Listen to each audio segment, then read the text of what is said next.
Assalamualaikum warahmatullahi wabarakatuh.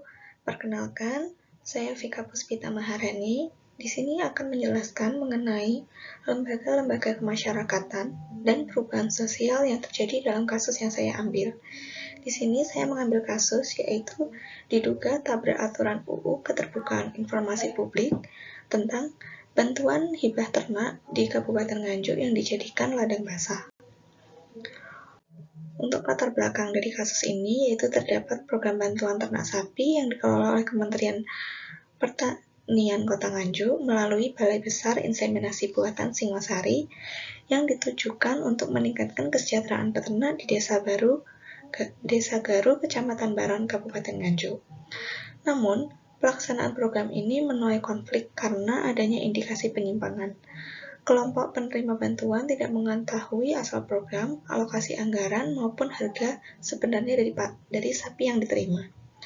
Selain itu, ketidaksesuaian nilai bantuan dan ketidakadaan dokumen resmi seperti surat tanda terima barang atau STTB yang memicu dugaan potensi korupsi, melanggar asas transparansi dan akuntabilitas publik. Masuk pada fungsi lembaga. Yang pertama di sini sebagai pemenuhan kebutuhan dasar, di mana Kementerian Pertanian bertanggung jawab dalam merancang, mengelola, dan mengawasi pelaksanaan program bantuan ternak untuk mendukung kesejahteraan peternak.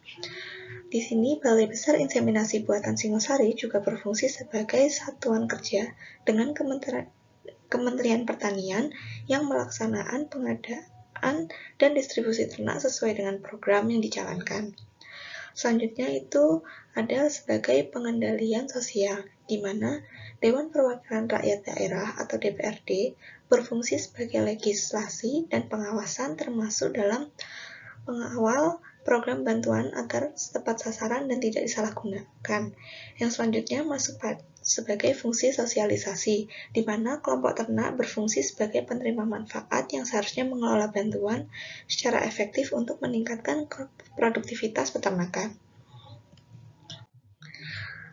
Ciri-ciri lembaga kemasyarakatan. Yang pertama ada orientasi, di mana berorientasi pada pembangunan implementasi teknis, politis dalam melaksanakan program dan kesejahteraan masyarakat. Yang kedua ada tujuan. Di sini tujuannya yaitu untuk meningkatkan kesejahteraan peternak melalui bantuan ternak berbasis kebijakan nasional. Yang ketiga itu berupa kekekalan, yang dimana tindakan dalam pengelolaan program bantuan ternak di kasus ini berpotensi tidak berkelanjutan jika tidak ada perbaikan dalam transparansi dan akuntabilitasnya. Yang keempat itu ada struktur sosial, yang di sini itu strukturnya jelas dan tertata antara lembaga pemerintahan, kelompok masyarakat, dan legislatif. Ciri-ciri yang kelima itu ada nilai budaya, di mana tradisi gotong royong yang kuat, tetapi menghadapi keterbatasan kapasitas dalam pengelolaannya. Yang selanjutnya masuk pada analisis. Di sini ada dua analisis, yaitu analisis komparatif dan analisis fungsional. Pada analisis komparatif, di sini Kementerian Pertanian itu berperan sebagai perancang kebijakan dengan cakupan nasional, sementara Balai Inseminasi Buatan bertindak sebagai pelaksanaan teknis dengan tugas lebih operasional.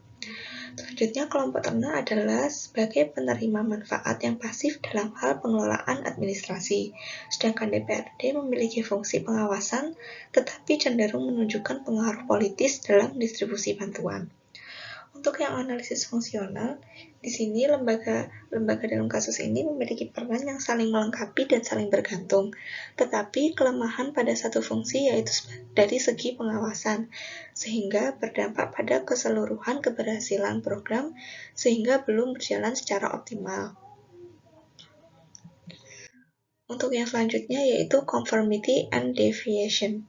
Untuk conformity-nya, di sini kelompok ternak menjalankan fungsi sebagai penerima dan pengelola manfaat bantuan sesuai dengan perannya dalam mendukung kesejahteraan anggota. Yang kedua, program yang berupa mendukung peternak lokal sesuai dengan tujuan Kementerian Pertanian untuk meningkatkan produktivitas dan kesejahteraan masyarakat. Untuk deviation-nya yaitu ketidaksesuaian dengan prosedur administrasi, yaitu ketidaksediaan dokumen surat tanda terima barang atau STTB yang dilakukan melanggar aturan transparansi. Yang kedua itu dugaan politisasi oleh pihak tertentu, termasuk pengaruh DPRD yang menyebabkan pengalihan bantuan yang tidak sesuai dengan mekanisme resmi. Yang ketiga itu ada indikasi pengurangan nilai bantuan per ekor sapi yang mencerminkan pelanggaran terhadap prinsip akuntabilitas publik. Untuk yang selanjutnya masuk pada definisi kekuasaan. Di sini ada lembaga yang menguasai dan lembaga yang dikuasai. Untuk lembaga yang menguasai, di sini ada Kementerian Pertanian yang memiliki kekuasaan untuk bertanggung jawab atas kebijakan program yang dijalankan dan untuk memberikan bantuan ternak pada kelompok ternak di Desa Garu. Untuk lembaga yang dikuasai di sini adalah kelompok ternak yang dimana memastikan bahwa seluruh prosedur dilakukan sesuai dengan pedoman dari Kementerian Pertanian dan menjaga transparansi dalam pengelolaan bantuan di internal kelompok seperti pencatatan, penerimaan, dan penggunaan bantuan. Yang selanjutnya masuk pada dimensi kekuasaan. Di sini cara lembaga yang berkuasa mendapatkan kekuasaannya yaitu dengan membuat program bantuan ternak untuk masyarakat kelompok ternak dengan ekonomi menengah ke bawah yang akhirnya disetujui oleh pemerintah pusat dan dipantau langsung oleh DPRD serta bekerjasama dengan BPIB Singosari untuk melancarkan program tersebut. Yang selanjutnya masuk pada saluran kekuasaan. Di sini ada 3 saluran. Yang pertama itu politik, di mana kekuasaan Kementerian Pertanian berasal dari dukungan DPRD dan pemerintah pusat. Untuk saluran ideologi, di sini melalui kebijakan dan program yang mendukung pembangunan sektor pertanian dan peternakan yang mencakup visi pembangunan nasional, penerapan nilai-nilai nasional, dan regulasi dan standar. Untuk komunikasi masyarakatnya, petugas Kementerian Pertanian ini melakukan pendekatan melalui komunikasi dengan masyarakat yang akhirnya membentuk sebuah rasa kepercayaan antara masyarakat dan pemerintah. Sumber-sumber kekuasaannya di sini ada formal dan informal. Untuk formalnya itu diatur dalam Undang-Undang Nomor 18 Tahun 2012 tentang Pangan dan Nomor 19 Tahun 2023 tentang Perlindungan dan Pemberdayaan. Yang kedua itu ada Perpres Nomor 172 Tahun 2014 yang mengatur pengadaan barang dan jasa pemerintah. Yang ketiga itu Rencana Strategi Kementerian Pertanian pada tahun 2020 hingga tahun 2024 yang menetapkan visi, misi, dan program kerja untuk mencapai swasembada pangan. Untuk yang informalnya, di sini adanya kelompok sosial ternak hingga menjalin hubungan kebersamaan dengan tujuan yang sama. Selanjutnya sumber-sumber kekuasaan yang dilihat dari anggota dan pemimpin. Kekuasaan ganjaran, di mana Kementerian Pertanian memberikan fasilitas berupa bantuan ternak kepada masyarakat Desa Garu yang dapat membantu mencukupi kebutuhan pangan dan ekonomi masyarakat tersebut. Yang selanjutnya yaitu ada kekuasaan resmi atau legitimate. Di sini, Kementerian Pertanian memiliki kewenangan dalam menjalankan program yang dibuat dan dijalankan sehingga masyarakat harus mengikuti program yang diterapkan oleh Kementerian Pertanian. Selanjutnya yaitu unsur-unsur kekuasaan. Di sini ada 2, yaitu ada percaya atau trust dan rasa takut atau fear. Di sini masyarakat atau kelompok ternak Desa Garu percaya terhadap program yang dijalankan Kementerian Pertanian untuk pemenuhan kebutuhan masyarakat. Namun, di sisi lain ada rasa takut di mana masyarakat atau kelompok ternak Desa Garu merasa takut menerima bantuan ternak karena adanya salah target dan kurangnya data-data yang harus dipenuhi serta adanya pengaruh terhadap harga serta adanya penurunan terhadap harga per ekor ternaknya.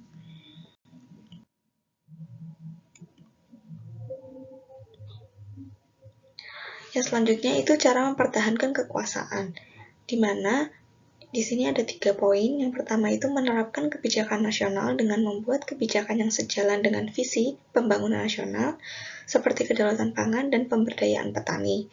Yang kedua itu ada regulasi dan pengawasan. Di sini itu menetapkan peraturan yang memastikan program dijalankan sesuai prosedur, transparansi, dan akuntabel. Yang ketiga itu kemitraan dengan masyarakat, di mana membina kelompok tani atau ternak sebagai mitra aktif dalam pelaksanaan program yang dijalankan. Terus di sini ada bentuk-bentuk wewenang. Di sini ada 4 wewenang. Yang pertama itu ada wewenang resmi, di mana lembaga terdapat dalam aturan dan tata tertib yang harus dijalankan. Yang kedua itu ada wewenang rasional, di mana lembaga yang berkuasa ini sesuai dengan aturan dan hukum yang sudah diakui. Untuk wewenang pribadi, di sini lembaga bersifat solidaritas dan gotong royong antara satu individu dengan individu yang lain untuk mencapai tujuan yang sama. Untuk wewenang yang keempat itu wewenang yang menyeluruh, di mana lembaga yang bersifat bebas dan dibatasi oleh bidang apapun. Yang selanjutnya itu kebijakan utama dalam sektor peternakan. Yang pertama itu ada perizinan usaha, di mana para kelompok ternak tidak memerlukan izin usaha karena ternak yang diberikan oleh pemerintah hanya untuk mencukupi kebutuhan pribadi, jadi bukan untuk usaha. Yang kedua itu pengendalian penyakit, di mana Dinas Peternakan dan Dinas Pertanian di sini bekerjasama dan memberikan penyuluhan dan pengecekan rutin pada ternak yang diberikan. Untuk yang ketiga yaitu pengawasan produksi. Dinas Peternakan dan Dinas Pertanian akan memberikan pengawasan terhadap ternak yang diberikan kepada kelompok ternak. Yang keempat di sini ada distribusi pakan, di mana para kelompok ternak tidak melakukan distribusi pakan karena sebagian orang memilih mencari rumput di lingkungan sekitar karena keterbatasan terhadap biaya. Yang kelima itu ada impor ternak. Bantuan ternak yang diberikan berupa sapi lokal, bukan berupa impor. Jadi pada kasus ini tidak melakukan kegiatan impor sapi. Untuk yang selanjutnya itu kendala yang dihadapi. Untuk kendala yang pertama itu yaitu prosedur perizinan yang kompleks. Para kelompok tidak melakukan perizinan yang kompleks, namun pada kasus ini para kelompok ternak belum mendapatkan surat tanda terima untuk menerima ternak yang diberikan. Hal ini dikarenakan karena adanya salah sasaran bantuan. Yang kendala yang kedua yaitu ada kendala biaya, di mana para kelompok ternak mengalami keraguan untuk menerima bantuan ternak karena masih semuanya tentang surat menyurat pada bantuan ternak ini. Di samping itu, adanya biaya yang terbatas serta adanya pemotongan harga ternak yang membuat kelompok ternak semakin ragu dengan bantuan ternak yang akan diterima. Selanjutnya itu pengaruh regulasi dan birokrasi. Pada poin pertama di sini ada pengaruh dari produktivitas. Dalam segi produktivitas, para kelompok ternak hanya melakukan IB pada ternak betina yang mengalami birahi dan siap bunting. Hal ini dilakukan untuk mengurangi stres pada ternak. Yang selanjutnya itu ada efisiensi, yang dimana prosedur birokrasi yang lambat dan kurang terisolasi menghambat akses peternak kecil terhadap layanan yang diberikan oleh pemerintah. Yang ketiga itu ada daya saing, di mana dalam kasus terdapat pemotongan harga ternak yang membuat kelompok ternak mengalami kerugian untuk bersaing di pasar. Nah, lalu apakah proses birokrasi ini mendukung atau menghambat? Jadi, proses birokrasi di sini itu dapat mendukung melalui kegiatan vaksinasi, penyuluhan, dan tindakan-tindakan yang bermanfaat bagi para peternak. Namun, semua itu masih terkendala pada akses di pedesaan yang dapat memperlambat bantuan yang diberikan dari pemerintah. Yang selanjutnya di sini peran pemerintah. Pada kasus ini, pemerintah berperan sebagai penyedia fasilitas dan pelayanan untuk masyarakat serta mendukung program yang dijalankan oleh Kementerian Pertanian mengenai bantuan ternak untuk kelompok ternak di Desa Garu. Nah, lalu, apakah pelayanan yang diberikan ini sudah cukup mendukung? Jadi, pelayanan yang disediakan ini sudah mencukupi untuk mendukung kebutuhan ternak, seperti kegiatan penyuluhan dan vaksinasi, serta pengecekan kondisi ternak secara berkala. Namun, semua ini masih belum berjalan dengan baik karena adanya masalah, yaitu salah sasaran bantuan ternak ini. Selanjutnya, sumber perubahan sosial yang menyebabkan permasalahan. Di sini ada 4 sumber. Yang pertama itu ada kondisi ekonomi masyarakat, yang kedua itu keakuratan data yang diterima, yang ketiga itu kebijakan yang masih belum jelas, yang keempat itu harga pasar yang tidak stabil. Untuk faktor penyebab perubahan sosial di sini ada 3, yaitu faktor ekonomi, faktor sosial, dan faktor kebijakan pemerintah. Untuk faktor pendorong dan faktor penghambat, di sini faktor pendorongnya yaitu keinginan untuk maju, mengurangi kesenjangan sosial, membantu memenuhi kebutuhan ekonomi, keterbukaan terhadap budaya baru, dan untuk faktor penghambatnya, di sini ada sikap dan pemikiran masyarakat yang masih tradisional. Yang kedua itu kurangnya transparansi, yang ketiga itu munculnya sikap curiga dan tidak percaya pada pemerintah. Selanjutnya yaitu masuk pada tahapan perubahan sosial. Yang pertama di sini identifikasi masalah.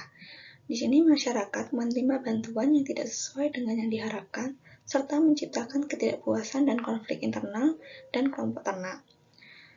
Yang kedua itu perubahan struktur sosial, di mana kelompok menerima bantuan mengalami perubahan dalam kepemimpinan dan pengelolaan, di mana para kelompok ternak diharuskan menerima bantuan tersebut. Yang ketiga itu ada adaptasi dan responnya. Anggota kelompok berusaha beradaptasi dengan situasi baru, meskipun tanpa pengetahuan yang jelas tentang anggaran dan pengelolaan bantuan. Yang keempat di sini ada kesadaran kolektif, yang dimana munculnya kesadaran akan pentingnya transparansi dan akuntabilitas dalam program bantuan, sehingga mendorong masyarakat untuk menuntut informasi yang lebih jelas dari pemerintah. Yang selanjutnya itu bentuk perubahan sosialnya. Di sini yang pertama itu ada perubahan ekonomi, di mana masyarakat awalnya hanya bergantung pada sektor pertanian, yang kini mulai beralih ke industri peternakan untuk meningkatkan pendapatan dan daya beli sehingga akhirnya mengubah pola konsumsi. Yang kedua di sini ada pergeseran pekerjaan. Banyak masyarakat yang beralih dari pekerjaan tradisional menjadi pekerja di sektor industri. Hal ini mengubah struktur sosial dan hubungan antar warga sehingga menyebabkan ketergantungan baru dan mengurangi keterlibatan dalam kegiatan pertanian.